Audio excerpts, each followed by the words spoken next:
আসসালামু আলাইকুম ওয়া রাহমাতুল্লাহি ওয়া বারাকাতুহু। বন্ধুরা আমার, জীবনে এই প্রথমবারের মতো আমরা ট্রেন যোগে চট্টগ্রামে যাচ্ছি। ইনশাআল্লাহ আজকে আমরা চট্টগ্রামে যাব ট্রেনে এবং আসবো ট্রেনে। আমরা সকালবেলার ঢাকা এয়ারপোর্ট রেল স্টেশন থেকে কক্সবাজারগামী যে ডাইরেক্ট ট্রেনটি আছে সেই ট্রেনের যাত্রী হিসেবে আমি যাচ্ছি। আমাকে এগিয়ে দেওয়ার জন্য এসেছে ড্রাইভার আব্দুল কাইয়ুম, পিএস ওমর ফারুক এবং সহকারী পিএস মঈন। তো সবার কাছে দোয়া চাই আমাদের আজকের যাত্রা যেন শুভ হয়।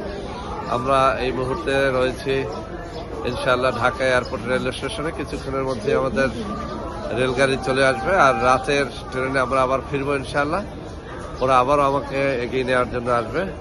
সবাই ভালো থাকবেন, আল্লাহ হাফেজ। যারা চট্টগ্রামে দেখা সাক্ষাৎ করবেন, আজ সকাল 11:30 থেকে বিকেল 4টা পর্যন্ত চট্টগ্রাম দেওয়ানহাট পোস্তার পারে আমাদের যে অফিসটি রয়েছে সেখানে আপনারা দেখা সাক্ষাৎ করতে পারবেন ইনশাআল্লাহ। সবাই ভালো থাকবেন, আল্লাহ হাফেজ। আসসালামু আলাইকুম ওয়া রাহমাতুল্লাহি ওয়া বারাকাতুহু।